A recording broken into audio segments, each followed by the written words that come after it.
Welcome to the Inspiration North podcast, inspiring stories from inspirational people and how they found their passion, their true north. I'm James Eves. And I'm Michelle Minikin, and this is the Inspiration North podcast.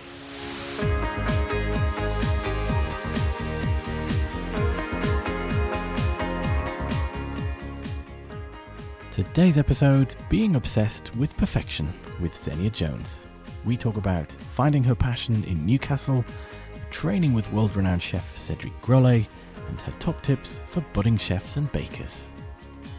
Xeniya is a chef who immigrated to the UK from Kazakhstan. Having spent years travelling the world and attending masterclasses hosted by some of the world's best chefs, she feels inspired to give back. She makes the most delicious cakes. We can't wait to share the photos, and is launching a multilingual online masterclass for learners looking to improve their baking skills or pursue a career in hospitality.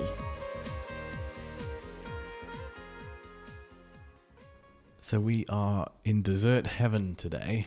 We are in the Forge building in Newcastle, and we've just had the great fortune of trying some macaroons and some luxury fruit orange dessert, which look like real oranges. We're going to post those pictures so you can see them, and they taste even better than they look. And then a fantastic Christmas deer cake, which is all hand drawn, and is apricot and caramel and crunchy base.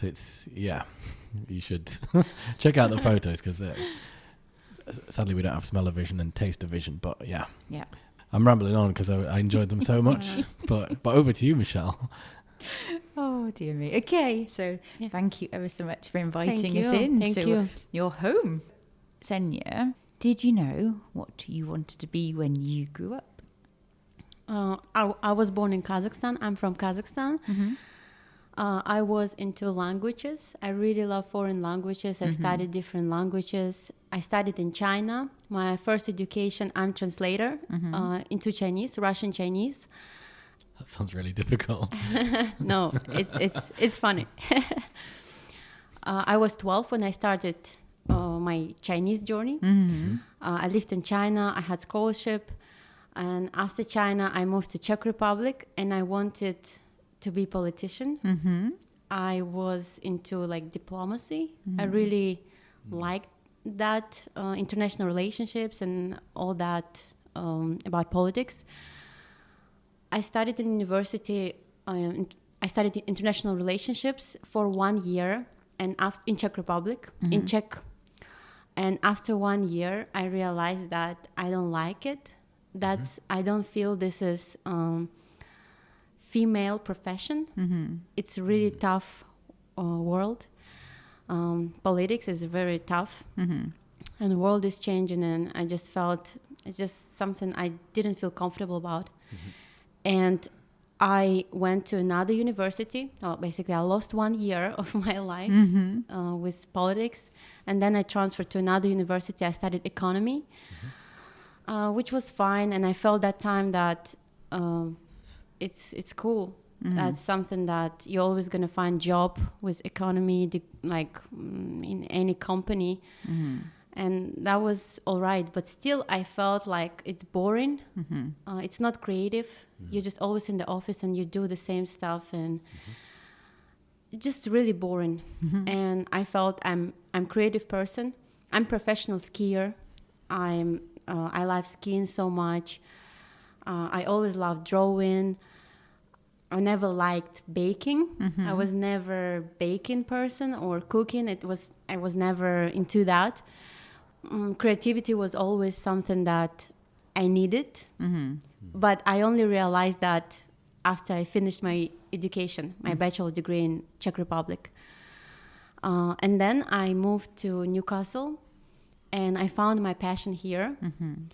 We went, with my husband, we went to the Quilliams Brothers tea house, one of the most famous in Newcastle. And I tried the orange cake, Tunisian orange cake. It was very basic, without any flour. It was with Japanese breadcrumbs.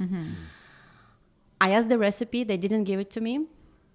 And I felt, okay, doesn't matter. I'm going to find it. And I Google it, and I bake it. Then I gave it to our neighbors, flatmates that we live with. and everybody loved it. And I felt, I actually love baking. I bake it next day. I did it like 5 days in a row. I was baking this cake. Very simple cake, very basic, very ugly cake, but I really loved it and I really enjoyed the process. And after that, I YouTube all these different recipes. I ordered baking books, different recipe books, and that's how my journey began. So what do you think it is about creating something like a luxury fruit or a cake? What is it about? Is it the process? Is it actually seeing someone really enjoy it? What do you think? How do you describe that? About fruit dessert, first of all, I learned that skills from Cédric Grolet.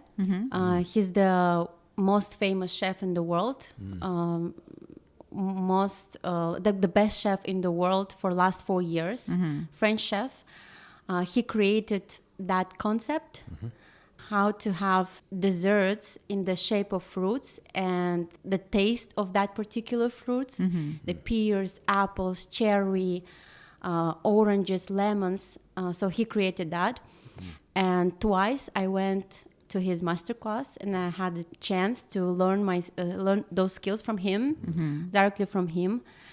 And what I love about oranges, you create them from scratch. And every single orange or every single lemon, any fruit is just like in nature. It's completely different. You're never going to have it like I don't know, like copy. They're not exactly the same. They're not exactly the same. That's really cool.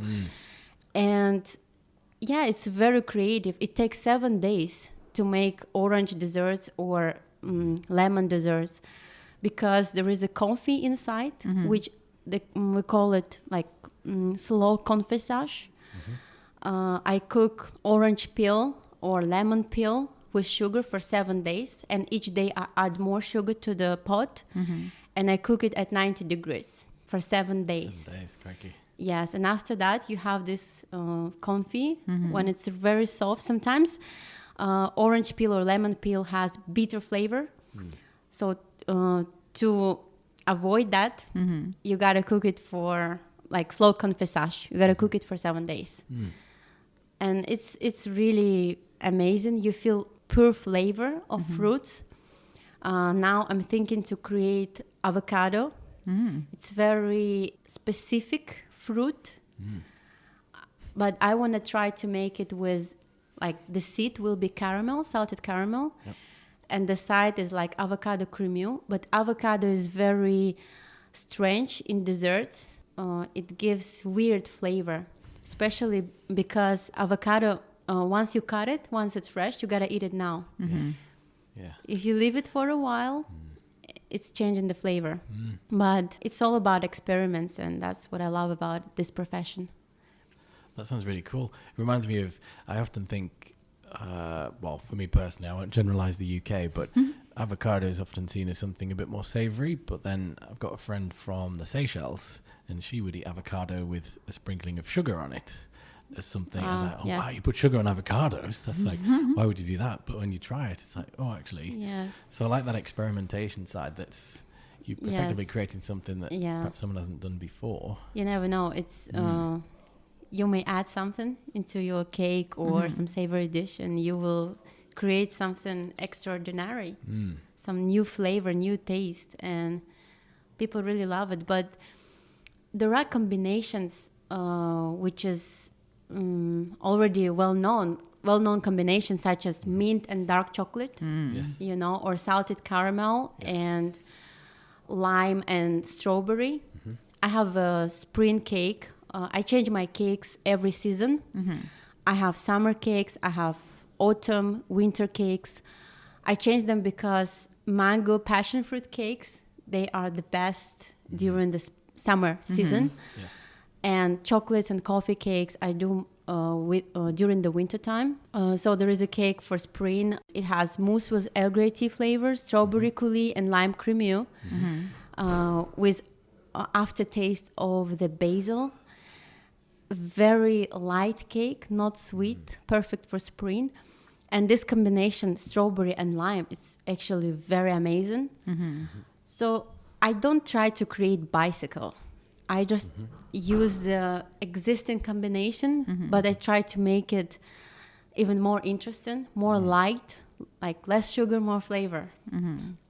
Yeah, and that was something we found, wasn't it? That you can have desserts, and it's almost like food. It's a sugar coma, isn't it? Because it all of a sudden hits you, and then you have a crash. But there, it's very high quality, great flavors, but without it being too sweet.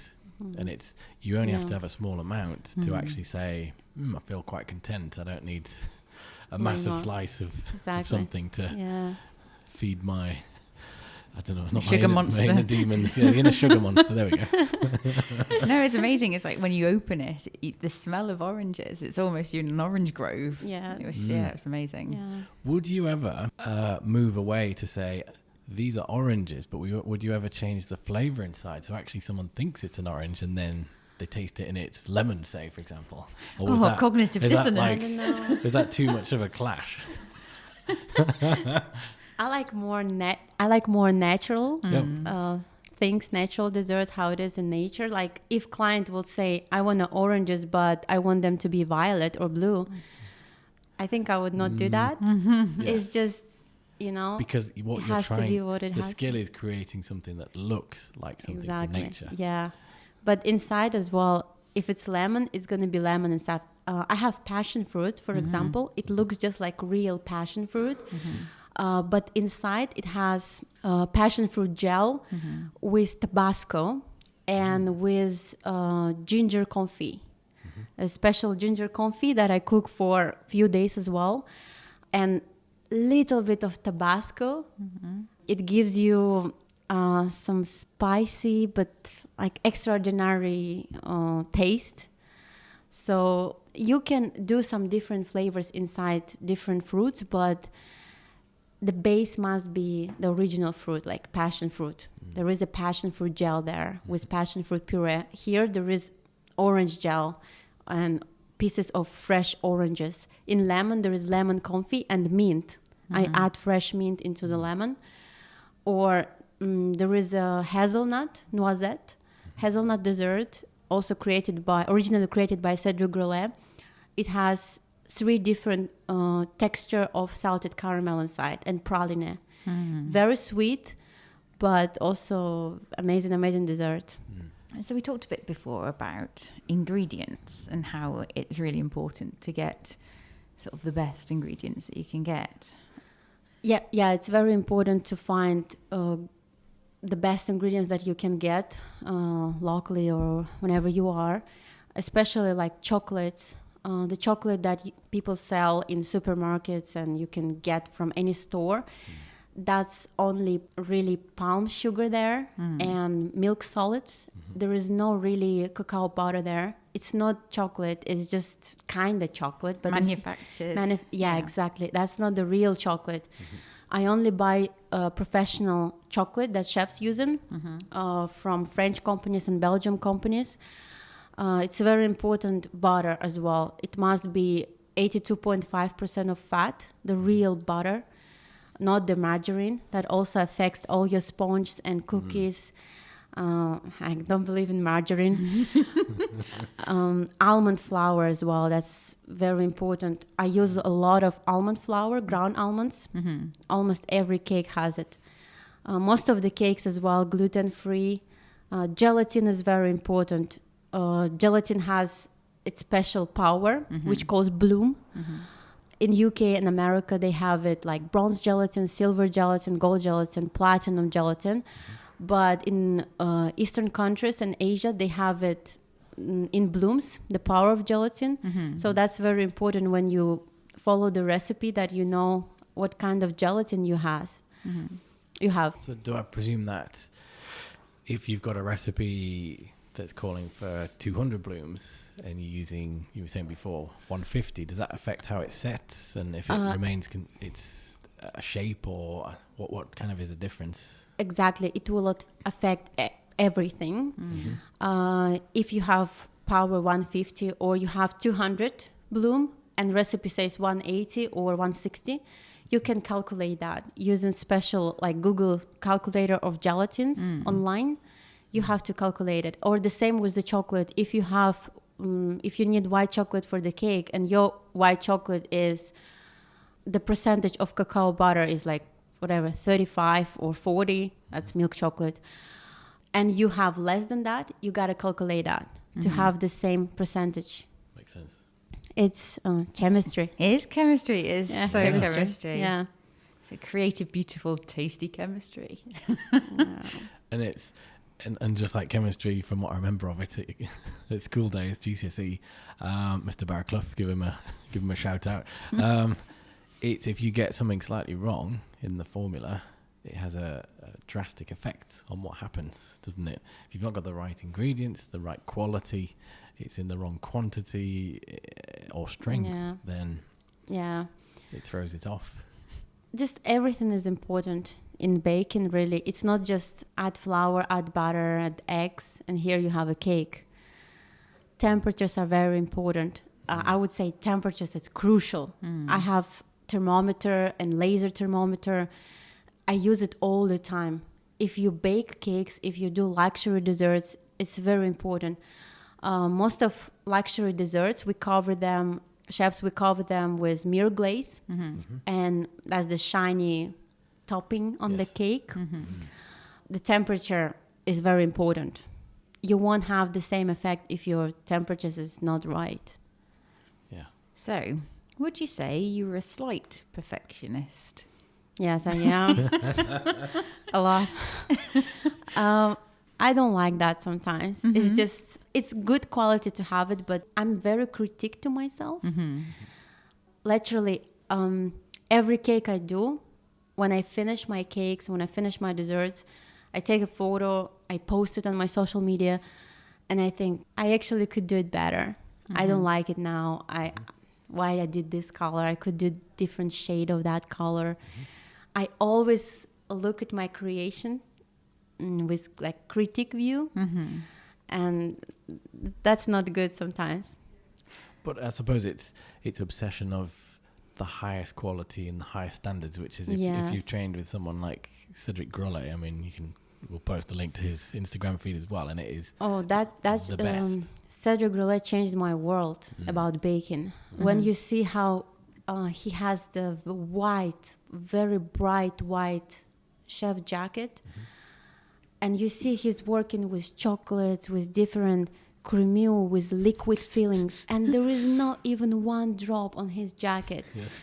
And white gloves and everything. Just when you see how like all these well-known chefs working, you actually understand how it should be, and you appreciate the quality, and you look at the food differently later on. When you go to supermarket, you see the croissants that they sell there, or I don't know, even bread, baguettes, and you look at them differently because you know how actually they should be, how they should taste, and you just understand all this stuff about food.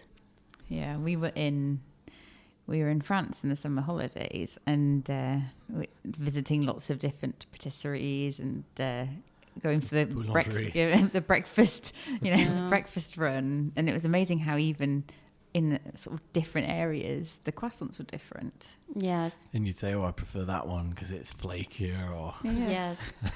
We were like proper food critics. Yeah. Even in France, some places are very good, some are average. Depends on chef, depends how they work, what kind of ingredients they use. But in France, most of ingredients, they're really amazing for baking. This culture just have it. They have it. They have the culture of food, of beauty, it's in like tradition. It's something that everybody's sort of brought up with. It's a thing of I always think about going around so when I worked there, if you go around to dinner to someone's house, it would be good quality ingredients in season quite often, and it was always a case of don't mess around with them too much. Keep it simple. Yeah. I mean, my friends still laugh at me because if I'm in a restaurant somewhere I'll get the bread and I'll be sort of smelling it and touching the ends, thinking if they give me the offcuts from earlier in the day, and I'm thinking, is this fresh today or is it frozen? And so I'm a total bread snob and a total salt snob. Oh, it's salt's the weird one.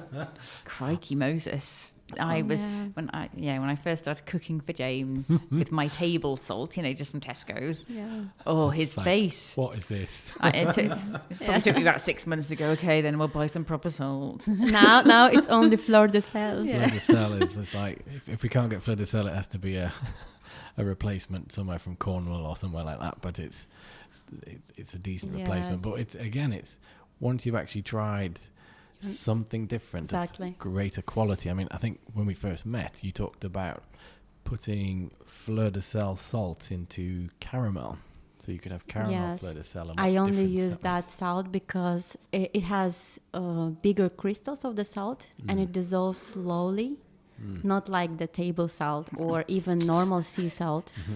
And you just feel it longer in your tongue, in your mouth, in caramel, or on the top of I have peanut luxury cookies with salted caramel, and I just sprinkle it on the top.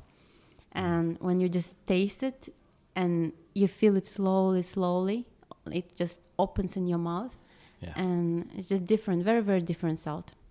It's one of those, it's not produced in big quantities, and I think maybe that's part of it. So it's, the one I always like is La Rochelle, the Ile de Ré island. So the tide comes in, once it goes out, the salt crystals are formed, and then I'm trying to think what the term is, they're skimmed off the top. They take it with the special tools. Special wooden implements. Exactly. So it's small quantities, but high quality. They have it like in all the world. It's from Portugal, from Greece, and from France. That's the three places. And Britannia, like French Britain, they have 1 ton per year. That's why the salt is very unique and expensive. It's just hard to get it, and it needs special temperature, sun, water, natural. How you say that? It's like the minerals or the. Just like temperature, weather. Specific. It needs to be specific. Yes. It's the climate. It's climate. It's climate. The right amount of sunshine hours. So it's not that easy. It's a microclimate in sort of Ile de Ré. So it's got the same amount of sun hours as the Côte d'Azur. So I guess that all helps with that. Yeah. And a really long bridge to get to it. Yeah. And so, in sometimes in silly interviews that people get asked when they're going for a job, they ask such questions like, if you were a fruit, what kind of fruit would you be? And I just thought it would be an amusing question to ask you, because you know all about the fruits. Wow. Interesting question. Maybe I would be a hybrid. Oh, what? Between a hybrid. Okay. Hybrid. I would be a hybrid. I think, what kind of fruit's that? Hybrid between maybe pineapple, because I really love pineapples, oranges and lemons, all that three together, or maybe even yuzu. I really love yuzu. That's the hybrid, citric hybrid. We use it a lot in French patisserie, in modern baking. It's not like a lemon. It's not like orange. It's not like lime. It's different. It's very strong, just stronger flavor, very acidic, but amazing for desserts. And oranges, of course, I love oranges. But pineapple, I don't have pineapple desserts. I have only one cake, which is pina colada cake, and it has inside, it's like cocktail, but it is a cake, but exactly like a pina colada cocktail. Sounds amazing. But I maybe should try to do like fruits, like pineapple. It's just giant fruit. It's big one. Yes. I would have to do the mini version. Like baby pineapple. Baby pineapple. There's a lot of detail on a pineapple, isn't there? Yes. When you think about it? Yeah. They're like tortoises almost. Yeah, that's possible to do that with chocolate. But yeah, I'm gonna challenge myself. Oh, how exciting! Yes, to make baby pineapples. Yeah, you have to keep us posted on that one. Yeah, we were in it's not Kew Gardens, the one in Cornwall with the big dome.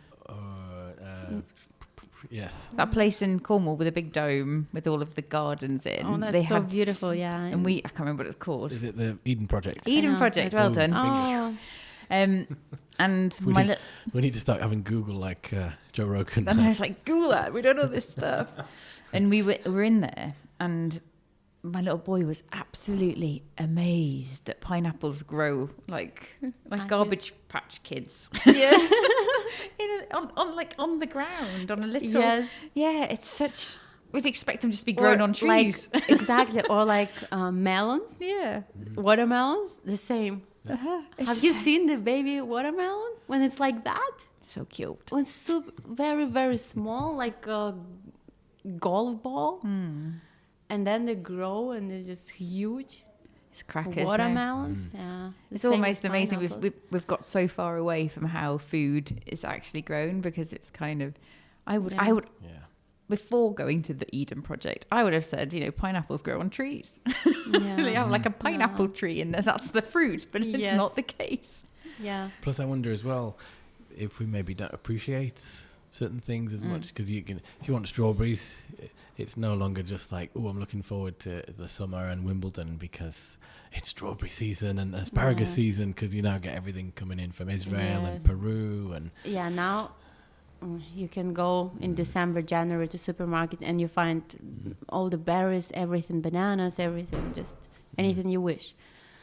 But that's why I try to do cakes. I change my cakes and desserts it depends on the season, because okay, now they sell figs, but that's not the real season of figs. They're not that juicy. They're not that natural. The same strawberries. When I see huge strawberries and they don't even smell like strawberry, of course that's not natural. Like in August and July, that's the best time to buy strawberries and raspberries. And going to pick your own as well. We love doing that. Exactly. Or just one for the garden. basket, one for my mouth. me, yes. Yeah. The usual joke for the pick your own is that they weigh the person before you go in, and then, and then when you come out, hang on a minute, you're 2 kilos heavier than me. Yeah. That would work. Yeah. Oh, it's funny. So we'll look forward to the what would we call that new fruit then? The pine lemon orange. Yeah. The combination of pineapple, lemon, and orange. Name to be determined. Use orange. Use orange. Yeah. But yeah, even sort of Oliver and I were looking through your Instagram the other day, and he can almost not believe the fruits weren't fruit and the cake's just like seriously yummy. Yeah. But this is a child who would literally, give him a bit of cake and he'll eat the icing and then leave the cake. Yeah. And I'm sure he wouldn't leave your cake. No, that would be an experience for him. No, we'll be telling him all about it when we get home. Show him the videos. Yeah. If you could then give some top tips for chefs or bakers, wannabe bakers, what do you think, what kind of comes to mind as some good information to have? First, I would say don't be afraid of creating something new, changing flavors. Sometimes you can, like, for example, like these oranges, they have timut paper in it. I have some cakes that's chocolate chili cakes. Like, don't be afraid of experimenting. Try something new. You may think it's not going to work well, but in the end, you never know what you can create. Actually, the great recipes, the greatest food was invented at the moment when chef wanted to try, just to try something different. Second, I would say always pay attention on ingredients, what you're using. Quality is everything.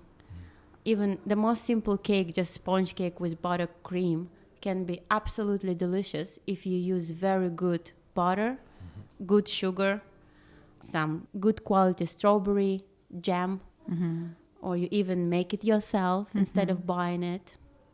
It's all about ingredients, all about how you treat your work. Work clean. That's very important. Clean as you go. especially for home bakers. I'm still learning that. Sometimes I just have all my 10 balls like messy on the table. And I'm like, man, I just could wash one after another, actually. And then when I start to develop that skills, when clean as you go, you use some tool and you clean it. You use blender, you clean it now. And then actually, during one day, you can make 5 cakes and all your house is absolutely clean. Yes. I've got a question for you. Sorry, it's not going to be a silly question about fruit. Don't panic. So I cannot draw for toffee. I'm just not very good at drawing. Everything's a stick man, dog, cat. They all look the same. They're stick animals. So how did you learn to draw? And then how did you learn to draw on cakes? It's like doubly hard. I'm going to tell you a secret. Okay. I can't draw at all. I don't draw. Well, I can, but not like I actually do on the cakes. The secret here is a very big secret. Projector. Oh. You understand? Yeah. Yeah. That's really But helps. you're still drawing. You're still drawing, but you can draw Mona Lisa if you have projector. It's all about And following the lines. Wow. Exactly. See, it's magic. Good tip. That's to get you. I suppose it's consistency. It is isn't very. Even sometimes you just open Pinterest for any Creature. Yeah, for just for you can find everything, all this illustration,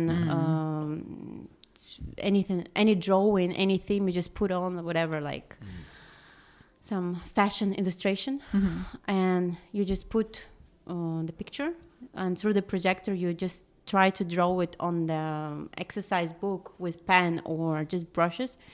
You will do it very beautiful, just how it is. Maybe even better. And then once you try it normal on the paper, try it on the cake. It's all the same. And actually you can clean it if it's not right. Really? Just with little bit of water and your clean fingers, the tips of your fingers, yeah. tips of your fingers. Wow. Yeah. Ooh, that's a... I know. Not many times, but twice you can clean. More than twice, it will be visible. But that would be on the super fancy glaze, not on the glaze. Yeah. It's going to be on the glaze. There are 2 ways to cover the cake: the mere glaze and chocolate velour. Chocolate velour does this. We use special pastry gun. It's like painting gun, something similar. And we take half chocolate, half cacao butter, melted together. And then when it's 45, 50 degrees temperature, we cover the cake using the gun. And then it has very like velour, soft texture on the cake, very thin layer of this chocolate. That calls chocolate velour or the glaze. But drawing, you can only do on the glaze. Okay. You can't draw on the chocolate velour. It's not possible. Doesn't work. It's amazing.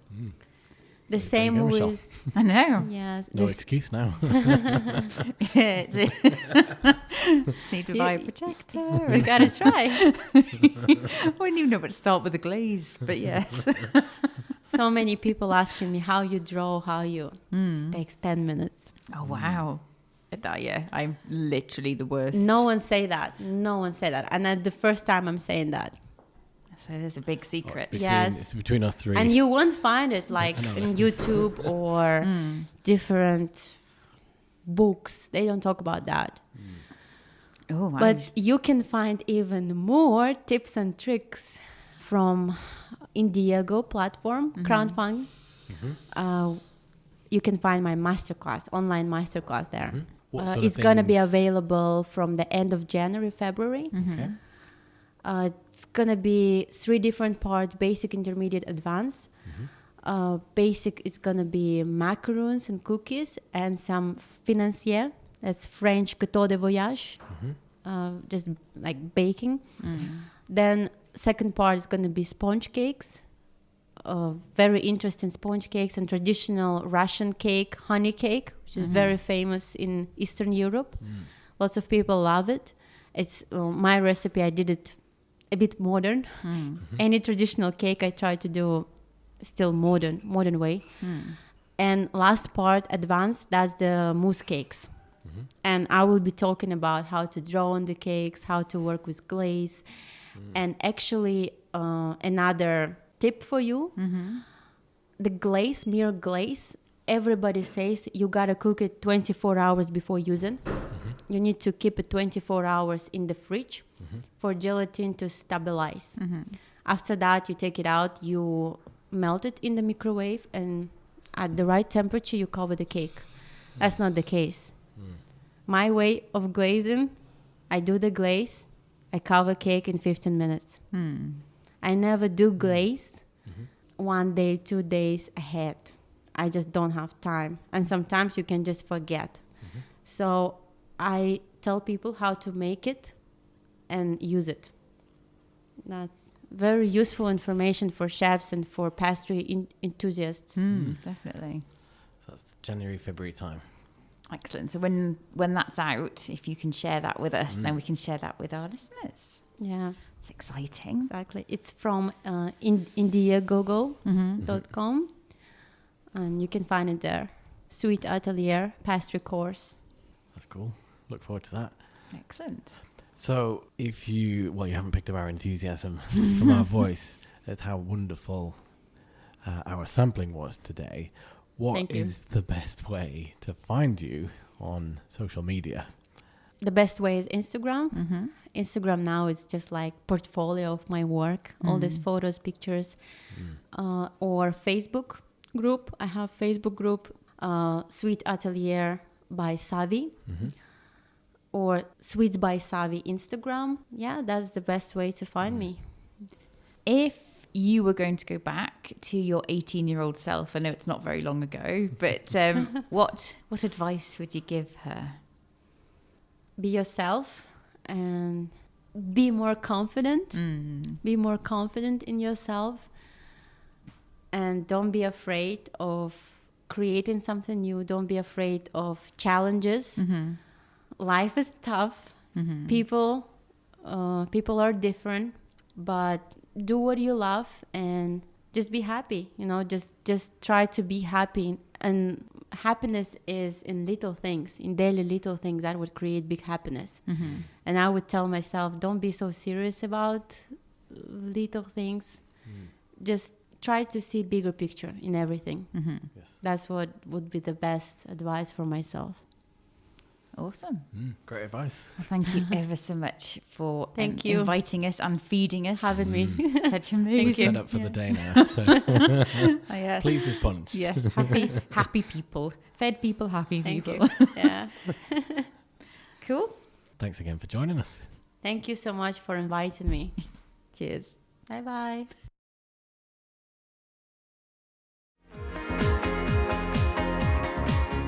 Thanks everyone for listening. Check out all the show notes at inspirationnorth.com.